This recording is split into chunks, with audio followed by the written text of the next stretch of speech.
Toastmasters, it was actually befuddling to me. It was very difficult for me to understand what is the concept of speech writing, let alone impromptu speaking, which is the table topics. So when you see a great speaker giving a great speech, have you ever thought that will I be able to give that speech? Will I be able to reach that level where everyone would applaud, where everyone would be captivated by my speech? Has that thought ever uh, come to your mind? Not in Toastmasters only, but otherwise in your professional life. If that is the case, today's session might be of some help to you. Well, to understand what is a speech, first of all, let's understand what is the body structure of a speech. The speech contains three aspects. One, the opening. Second, the body. And third, the closure. Now, within these three parameters, the entire speech gets covered. We are going to understand each and every topic, each and every part of these three aspects separately.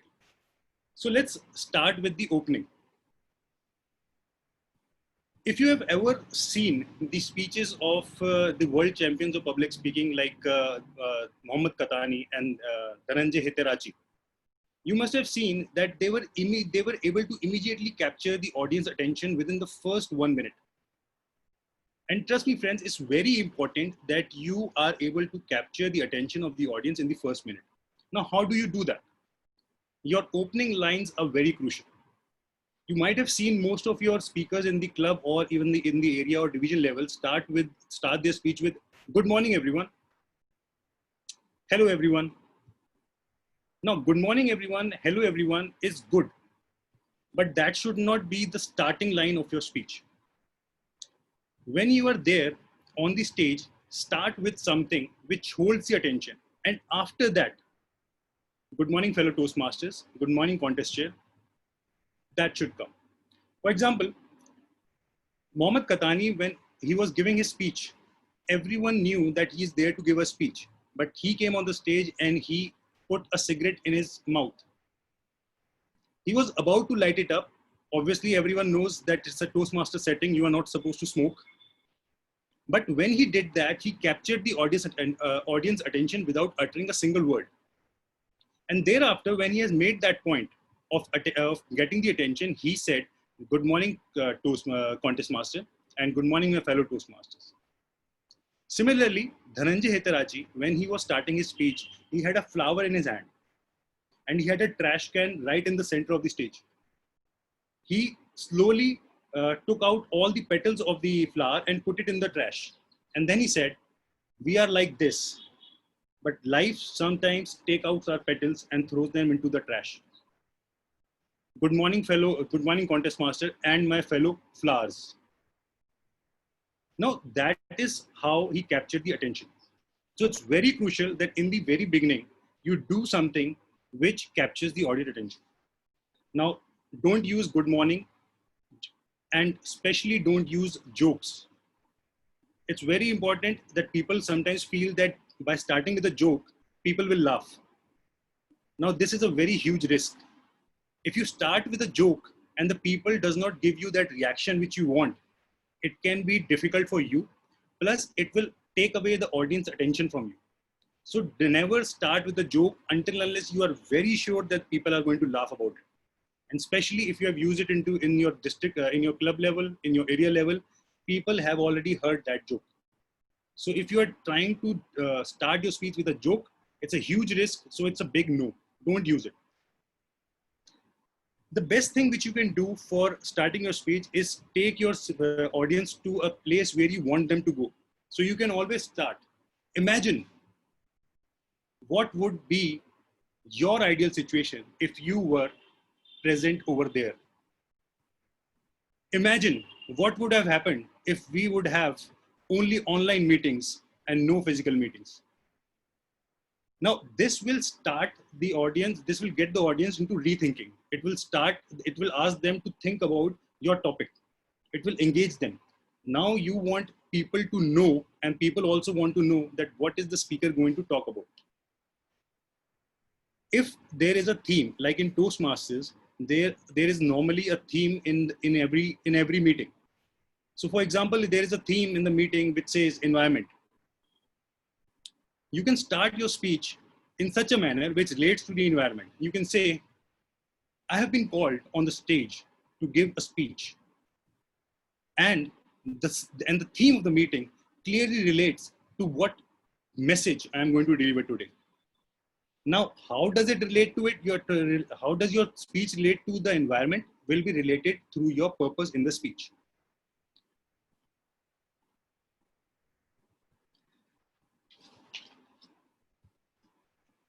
You can also capture the audience attention by asking a question. You can start to ask a question which lets people into rethinking. They have to think about what is the answer. For example, have you ever imagined that the number of people alive today are more than the people who have ever died? This statement asks the people to think. People know that there are more people alive today than the people who have died. Yet they don't think about it. And how and what you are going to talk about in your speech, people are hooked into it. They would like to know that why this speaker has chosen this particular title, chosen this particular opening line in his speech. What is it that he's going to talk about? So that is how you capture the audience attention. Now, humor is very important. But as I said, no jokes in the very beginning. So how do you put humor into your speeches? If, again, I'm going to take the examples of Mohammad Khatani and Dhananjay Heterachi. Dhananjay Heterachi says that my mother is very emotional. How many of you have emotional mothers? Almost everyone. And even if almost not, Veena ma'am is raising her hand, if not almost everyone, let's say only 3 people raises their hand in the entire audience, which is an audience of 20 people. There is no requirement for you to have the hands of everybody raised, but you just say, and as Dhananjay said, you collect all, you take all these mothers together and you will have my mother. So that is how he generated that humorous response in the people. That is how he engaged the people. So subtle humor is very important. Jokes are a risk. If they are very original to you and you feel that people are going to laugh, then yes, use them. Otherwise, don't borrow and copy jokes from other people. Don't use them. Another aspect of starting a speech is every one of us from the very childhood have learned how to listen to stories. We love stories. We love hearing stories. And if you remember that in your childhood, how did you know that a story is about to start? The speaker would say, once upon a time, this used to happen. Once upon a time, that person lived over there. So that once upon a time was your trigger point from where you knew that a story is about to start. So how do you do it in a professional setting? Obviously, you don't want to stand in front of 10 different people from different backgrounds and say, once upon a time, this happened. It's not very professional. It's not very adult. So how do you say that? Let's say you have met a dream person, a person you always wanted to meet, and now you are communicating the teachings of that person to the group you are talking to. So you say, I had a dream of meeting, let's say I had a dream of meeting Sachin Tendulkar. And when I met him 2 weeks back, he told me something which has changed my life. I never felt that particular statement of his, that particular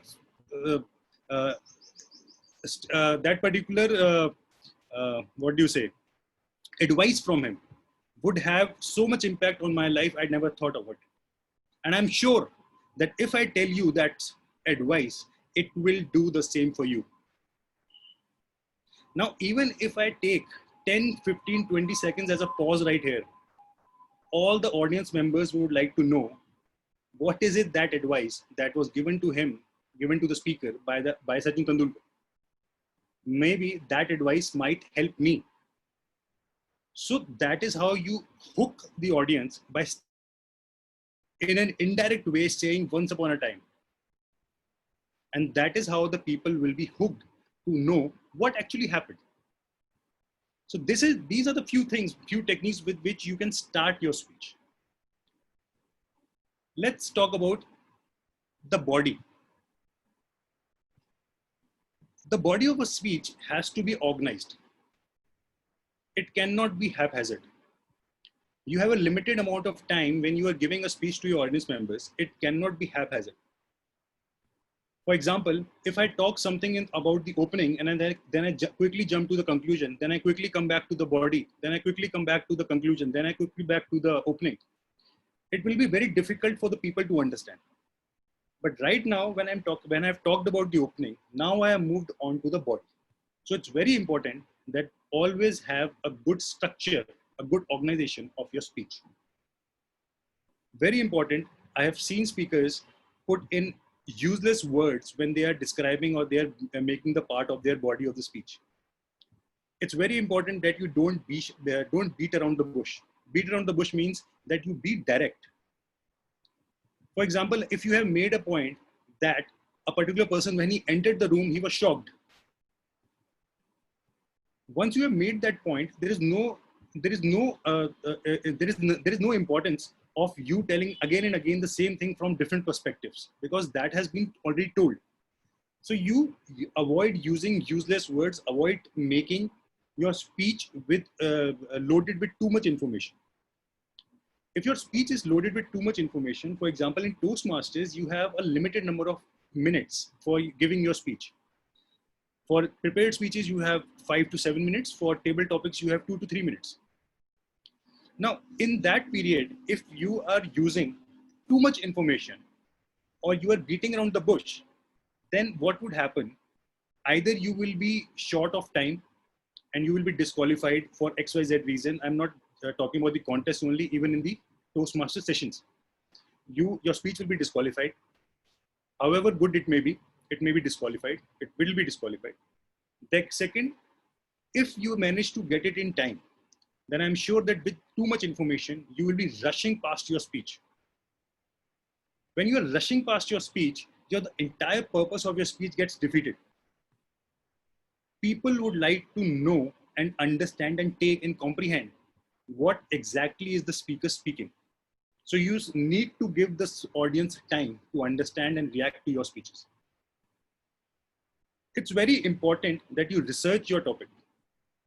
Then think what will happen, what you need to speak about, then what you want people to then what you want to support your arguments with, and how we can relate to it. What is the speech purpose? If you are there on the stage and you are speaking for 5 to 7 minutes or 2 to 3 minutes, or in a different setting, let's say 15, 20, 1 hour, 2 hours, there is a purpose. There has to be a purpose behind a speech. Nobody would like to listen to you without a purpose. So let's do a small activity here and let's understand how we can find that purpose, how we can find what research we need to do, and how we can support our speech purpose. So I would request everyone to take a page and to take a paper and a pen.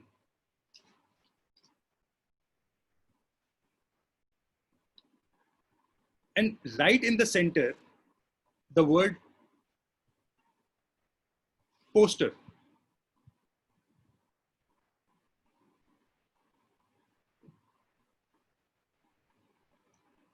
Speech for any speaker begins with the smallest of things in everyday life. Smallest of things. It doesn't have to be a big accident. It doesn't have to be a big incident. It doesn't have to be a grave situation. It starts with a any small item which they see or have in their everyday life. Now, for example, this poster. You have posters on your wall. You see them every day. It might change your life to the better or to the worse.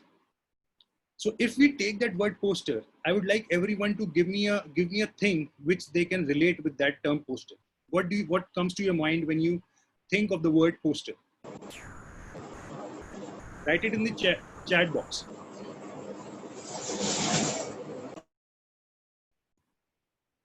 creativity. Shikha, creativity.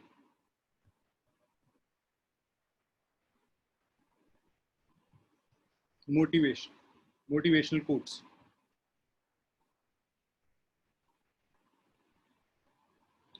Your thoughts and expression. Tanya, your thoughts and expression.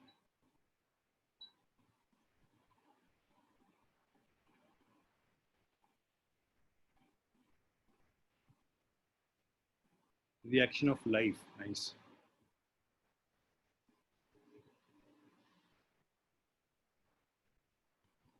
Solution, achievement, your targets.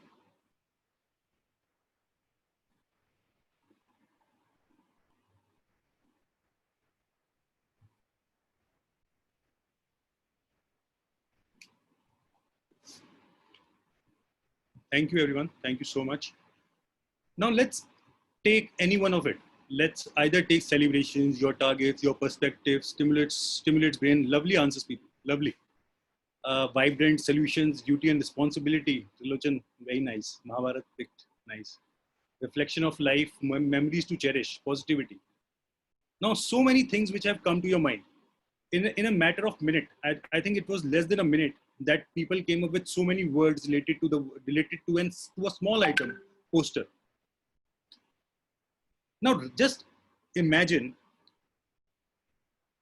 you get up early in the morning and you have a poster in front of you. And all these things which we have just written are somewhere back in your mind. They are not very visibly apparent.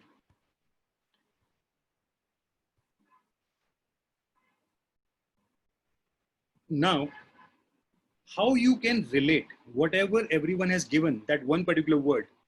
For example, somebody gave creativity, somebody gave reaction of life. Now, this term or phrase which has come from you came because of something which is in your subconscious mind. Somebody wrote creativity. Why did that person write creativity? Because it's not only just related to posters, but that is something which the person relates with the posters. So for example, let's pick just one of it. Solutions. Let's pick solutions.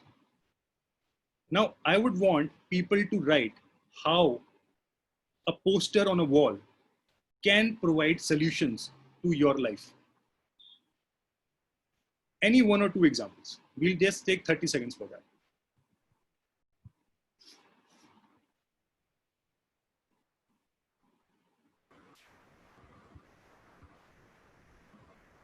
Hello. Udyan? Yes. Yeah, this is Ravinder. Hi, Ravinder. Yeah, if you have to, if you see the first thing in the morning, a poster, if something is written there, like very motivational or something, obviously it gives you a line of thought the moment you have a glimpse of it. And secondly, it brings all your attention to that particular phrase immediately. Yes. So which gives you a way out, and it makes your day, like you get a roadmap immediately. So this is what I feel out of it. Thank you. Thank you, Ravinder. Now, as Ravinder rightly said, posters do give you something to ponder about, something to think about. It can lead, as I earlier said, to a better you or a worse you. Now, for example, let's pick out Tanya has said about introspection. There is a beautiful quote in my bedroom which says, "Hard work beats talent when hard work beats talent when talent doesn't work hard." It's a very simple quote. It's a very simple quote. Hard work beats talent when talent doesn't work hard. Now, few years back, I was suffering from a thing called introvertedness. When I joined Toastmasters, I was a big time introvert. I couldn't speak, let alone give a module to 22 people. What changed? I did not have the talent. I did not have that inborn talent to be a module speaker, otherwise, area director or a division director. I didn't have that. I was not able to convince even my father. How about I would convince an entire club or an entire area or entire division? But I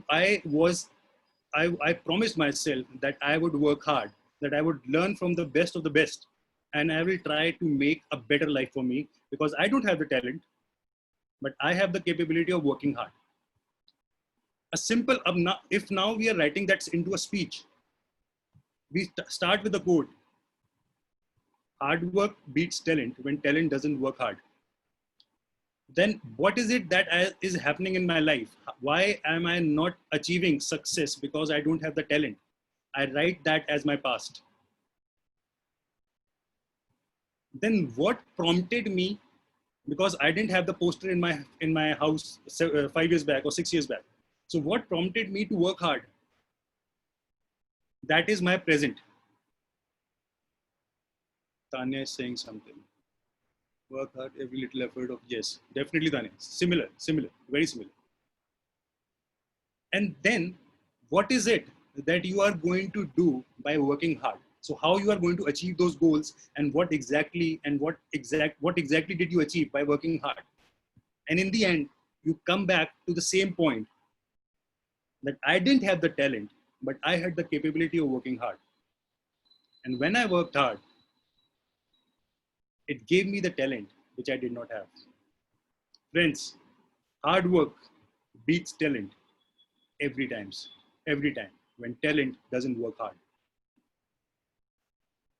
It's a very simple topic which I have picked up from what the information has been given to me by the members here.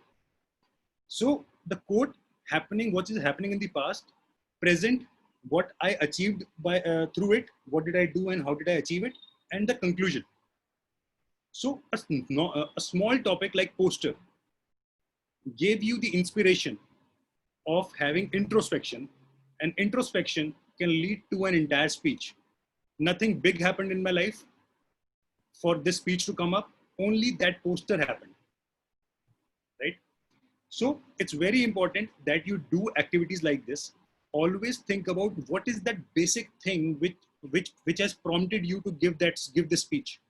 And when you have got that particular prompt, think about it, make points that what do you think of this particular thing, what it gives you to think about, how you can relate it to your life, what has happened in your life or what is happening in other people's life. So it's normally that this particular activity will lead you to having more results in your speech writing. Now, when we talk about the body of the speech, it doesn't always have to be your personal story. It can be an informative speech. Like there are different types of speeches.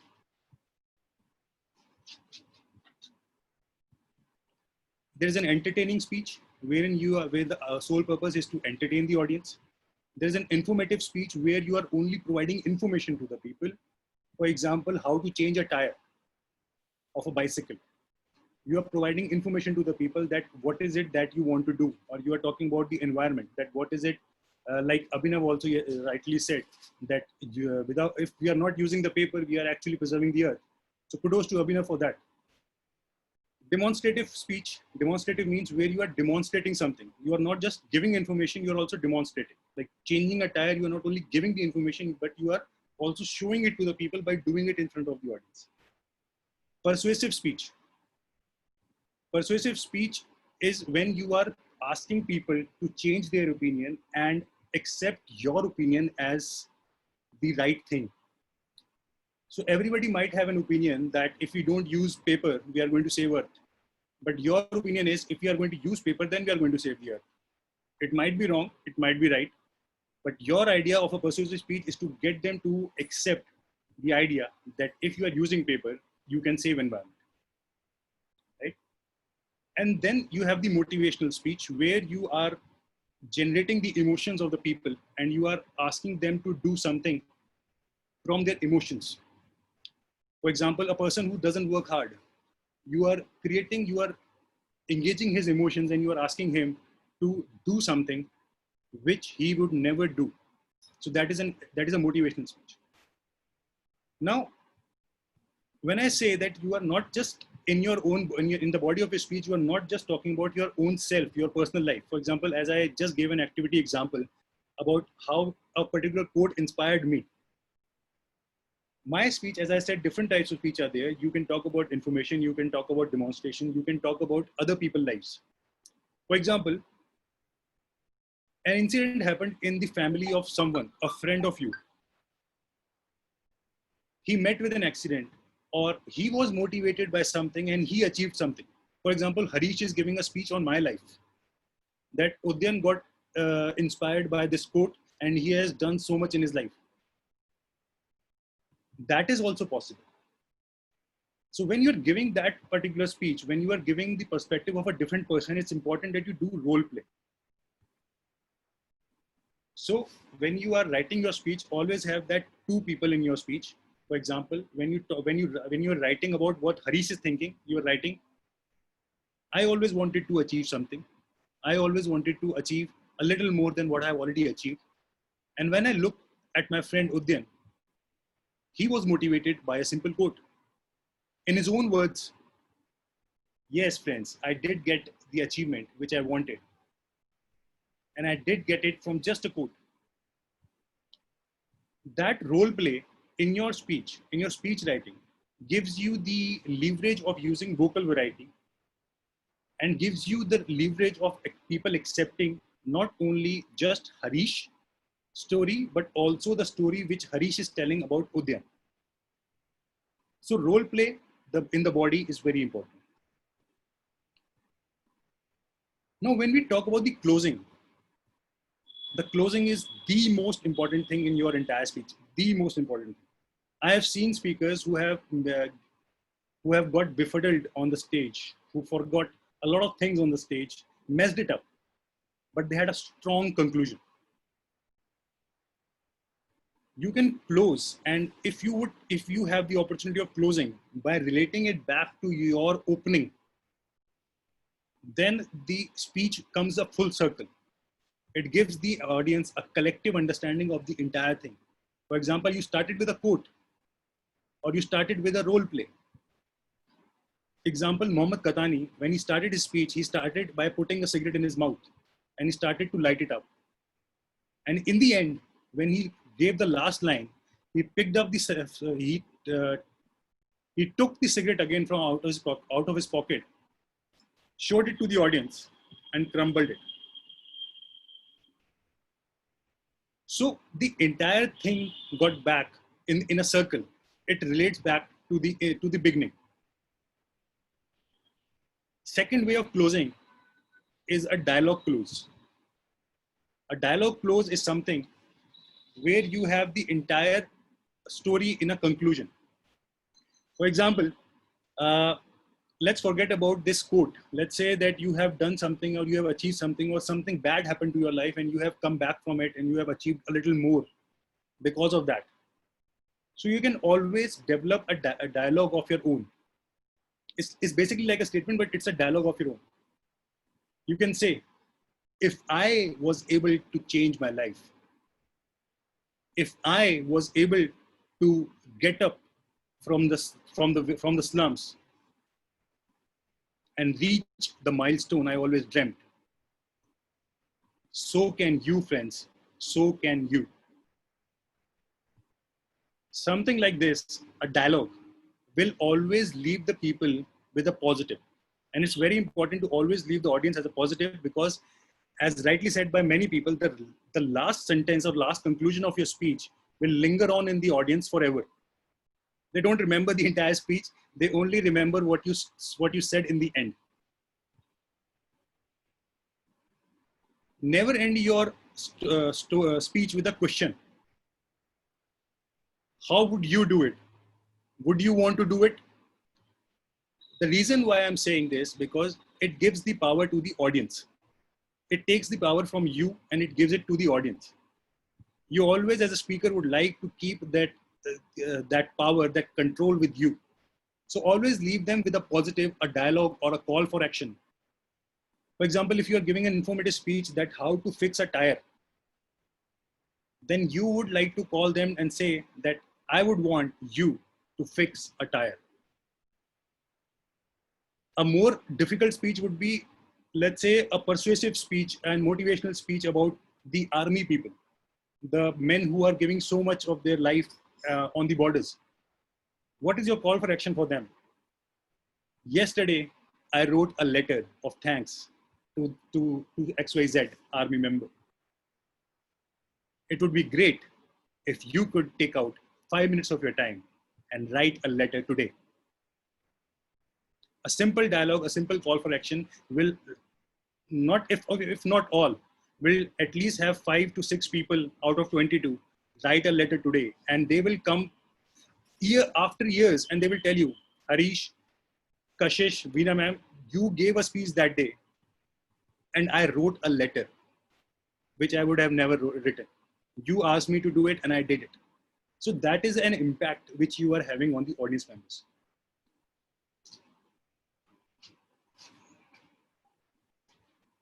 Now, just one thing which I would like to talk about is also, if in a Toastmaster setting we are not talking about the judging items. The international speech contest, the humorous speech contest, they have a lot of things which the judges are looking into when you are giving a speech. So when you're writing that speech, what is important? The speech development is very important. As I have said, structure, organization, support material is very important. Structure, I have said, chronological development of your speech. Then support material is how you support it. Stories, personal stories, anecdotes, other people's stories, incidents, whatever is available to you. The effectiveness, achievement of purpose. The conclusion will always tell whether you have achieved your purpose or not. If you are able to tell the people and ask them to come and do an action, or you are able to motivate people, or you are able to persuade people, your achievement of your purpose has been succeeded. So it's very important that you always have a proper conclusion so that you achieve your purpose. There is another point which is called manner in judging ballot, which talks about directness, assurances, enthusiasm. Now, why there are points for directness? Because as I said, useless words should be avoided. It should be to the point. And last but not the least is language. It should be appropriate. It has to totally depend upon the audience members. If you can be giving a speech in your family members, with your family members or your friends or your Toastmasters or your professional colleagues, so entirely depends upon what appropriate language you feel is appropriate for them. But always remember that appropriateness is subjective. So always think about that. And in the end, correctness. It doesn't matter really what is the pronunciation of grammar you are using. As long as you are achieving your purpose, your grammar, your pronunciation really doesn't matter. Most of the people, they stop themselves from writing a speech or giving a speech or delivering a speech because they feel that they are not good in grammar or pronunciation or etc. etc. In Toastmasters, we are here to help each other. We learn from each other, and that is what is important. Give, deliver, and learn from others. In a nutshell, when I talk about preparation for an effective speech, I talk about think about what you have to speak, what is the message you are about to deliver to the people, what do you want people to do. Research about your topic, your title. Third point is write and improve. Write your speech down. Always write your speech down. I have seen people who have a great speech, but in their mind, and they get befuddled on the stage when they're delivering the speech. So always write and improve. Then write and improve. Again, why I'm saying that? Because I have a habit of writing my speech 5 to 6 times. I write it once with whatever comes to my mind. Then I take out the useless words, see whether the purpose is being achieved or not. Then write it again. Then write it again. Then write it again. At least 6 to 7 times I write. Then it's important to practice. Before delivering a speech, it's important to practice again and again practice. I remember there is a Toastmaster who went on to the district level. He rehearsed his speech 147 times. 147 times he rehearsed his speech before giving that district level speech. So it's very important. It doesn't matter if you win or lose. It's important that you research. And in the end, always learn from each other. Always learn. If anyone else has a question which needs to be answered, I'm open for it. Udyan, there are some questions which were directed to us in advance. So I would like to take these questions first, and after that I'll keep this open forum for rest of the guests and Toastmasters. So I know some of the points you have already covered it. However, I'm just repeating the question so you can maybe summarize on a shorter manner. Yeah. One of the questions says that how to conclude, summarize my speech flawlessly. I didn't get it. So what they are saying is that how to conclude or summarize. It means that like the examples which you previously given that when you are starting and when you are ending, it should be linked. That's that kind of thing. So they are saying how to summarize my speech flawlessly. So when you are writing your speech, when you have the opening, you have the body. When you are writing the body, the opening and the conclusion will always depend upon the body of the speech. That means what is the purpose you are trying to achieve here? Either you want the people to get motivated to do something, or you want people to get persuaded by what is your opinion, or you want people to think about something which they think about doing something which they never thought they would do, or you want the audience to cry, an emotional speech. So it all depends on your body. When you have the body, your opening and your conclusion will be according to your body. So whatever purpose you have elaborated in your body, that has to be summarized into the conclusion. Just reverse the activity which we have done today. Poster, then we thought about 10 things, then we thought about another 10 things. These are the larger picture. We have thought about so many things. Now, this is the body. Come back to the poster. The poster is your conclusion. That I got motivated by the poster. So just reverse the activity and you will have your opening and conclusion. And that is how you can summarize your speech effectively. Seema just wrote in this reference, she said this, can the starting quote of the speech also be used for the conclusion? Yes, it can be. However, you always have to say that a famous quote, right? Right. See, what I meant to say is that, like you started with the quote and then you ended up with the same quote. So, what I intend to say is that whether there should be a variation, or if I use the same thing, like I started with 2 lines and then I gave my body and then I ended with the same 2 lines. I did not make the change. Right. I did not make the change. Would it be fine, or is it necessary or mandatory to make a little bit change in terms of ending, conclusion? Nothing is mandatory. Nothing is mandatory. As long as Yeah. as the purpose being achieved, your speech is good. Now, there are two ways of dealing with the quotes. One is you can reproduce the same quote which you use in the opening in the conclusion. So it gives a full circle, right? And second way of doing it is, for example, uh, pick up any negative quote. Let's say, to err is human and to forgive is God. It's a positive quote. To err is human and to forgive is God. Now Bible, the right. entire speech comes up with the purpose that to err is God and to forgive is human. You have changed the entire perspective of that particular quote and you have developed that in your body. It's a persuasive speech. You are persuading people to change their opinion about the quote. And in the end, you can say it's not it's not human to err, and it's not err to human. Sorry, it's not to err is human and forgive is God. Is to err is God and to forgive is human. Right. Thank you. Thank you. So Udin, Priti has a question. She's saying that how can we write humorous speech when it comes as a conversation between two persons? Yes, Dialogue that you said and dialogue that was in your mind. How to differentiate? dialogue that was you said and dialogue that was in your mind. I would request Preeti to if she can explain that thing in the Yeah, hello everyone. yes. Hi Preeti. Yeah, this is the question that if we are in some dialogue, if we are delivering the speech where there is a dialogue into between two persons. So like you are saying hello everyone and how are you? And I'm saying, okay, I'm fine. But at the back of the mind, I'm saying, oh, nothing else, just to create a humor, anything. So for that, what should I use? How to create a humor in that? Because generally we create humor in this kind of Okay. things when we are talking something, but in our mind we are talking opposites. Just to I create can a understand. humor. Always it happens. It happens always. So It happens always somewhere. Just if I take an example, your mother-in-law comes to you. The conversation between daughter and mother-in-law. You say, oh yes, I just can do this work and do. But at the back of mind, oh, ab ye bhi karna padega. Oh, I have to do this now. Kind of this thing. yes, So how can we create a humor in that case? right. So I think you have answered your question yourself.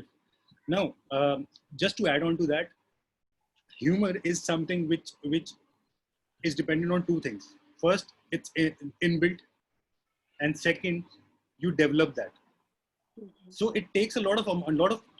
In fact, I'll tell you that I was afraid of participating into humorous speech contest for almost 2 years. I never participated in it. I never gave a humorous speech because I felt that I cannot do humor. When in fact I was very good at, I was very witty. I am still very witty. I am able to come up with answers just at the click of a finger.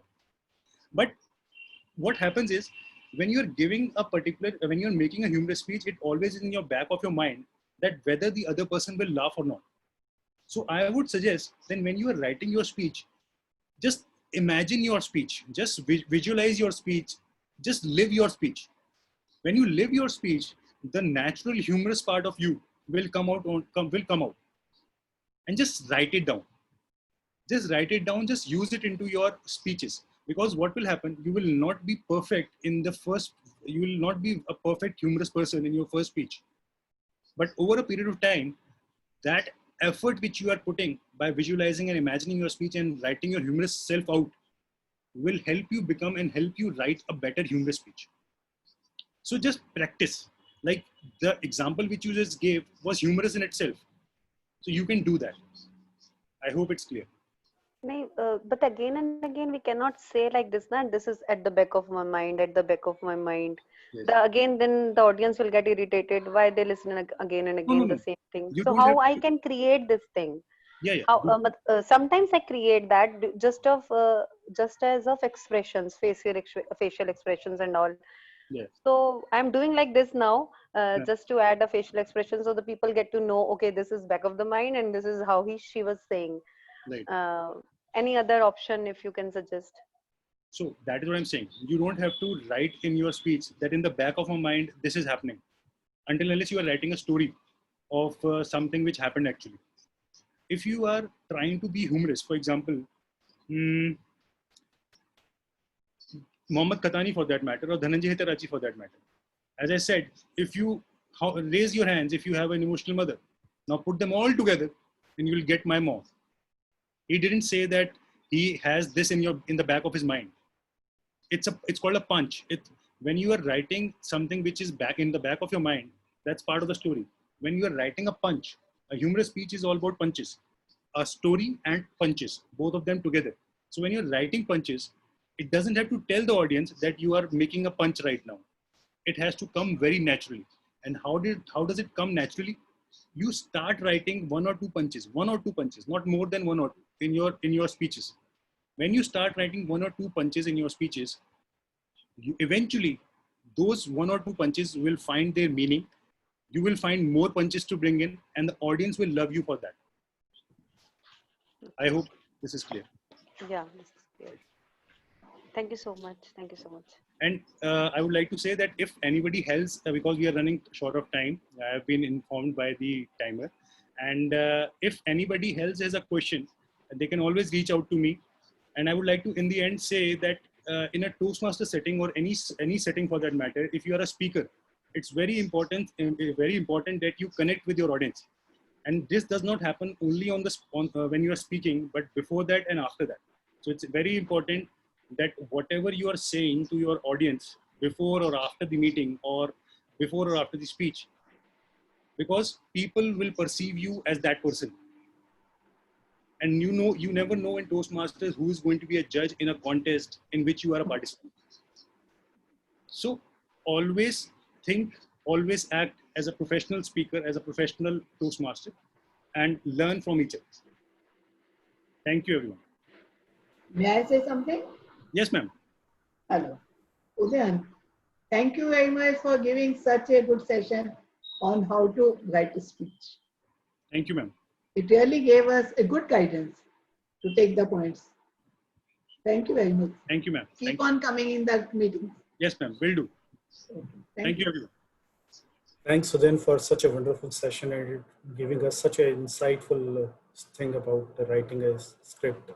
And now may I request everyone to join me in thanking and applauding Udyan Srivastava for helping us and taking us to the next level so that we can improve on lot many things where we are indeed lacking as of now.